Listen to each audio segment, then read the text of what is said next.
Hi YouTubers, welcome back to my new video. In this video we are going to see a prime number, how to detect a prime number, or we will take a value from the user and then we will check whether that number is a prime number or not. First we need to know the logic. For that we will just go to our presentation and let's check.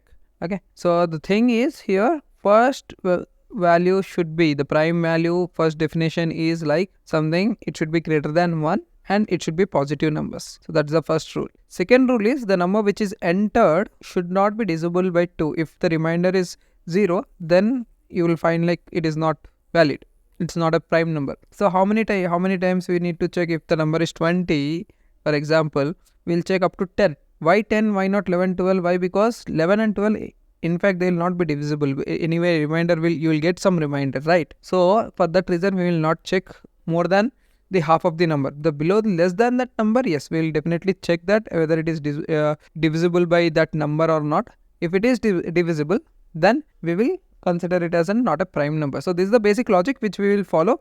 And if you check like numbers like 5, 20, so 9, we'll get some reminders, some you will not get reminders. So above the half of the number, you should not take that. This is a thumb rule. So without wasting time, let's get started with our coding screen. So you need to understand in this, the only thing is the number should be greater than 1 and the number should be divisible between then you need to check the numbers between 2 to what we call half of the number, whichever the number the user has given as an input. Then we need to decide whether it is those numbers are divisible by this thing, that number or not. So that number. So these are the 3 things which you need to follow. So to check all the numbers, we will use for loop, and if else conditions we will be using. Based on that, we will write the code. First thing what we will do, we will take the input from the user. I will declare any variable called check prime, and also we will have one more variable called as is prime. Is prime, we will take it as a true. Okay, so once it is taken, then we will check whether the number whatever it has entered is less than 1 or not. If it is less than 1, we will make that is prime value to be 0.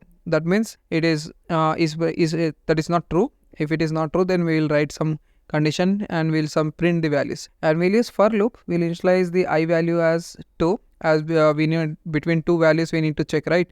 So prime value should be divided by 2 and then I need to get incremented, and then we will be checking if this prime number modulo 2, which means remainder, is equal to 0 or not. If it is 0, then is prime is equal to 0, means it is not a prime number. I'll make it 0. So that's all. We'll use if and else loop, and then we will print the values, that it's a prime or not prime. Okay, let's check the value, test the value. So here we got an error. So we have put space between less than or equal to. So then we'll execute. Let's give a number like 20. So it says that 20 is not a prime number, as we know like 20 is not a prime number. Let's check in the Google what are the prime numbers and we'll give the values. It is asked 2, 3, 4. You can check accordingly. That's all for this video. Hope you have liked this video. You have got some logic, understood how to write the code. If you have learned it, please subscribe my channel, hit that like button and share with others so that they also get benefited. Thank you for watching.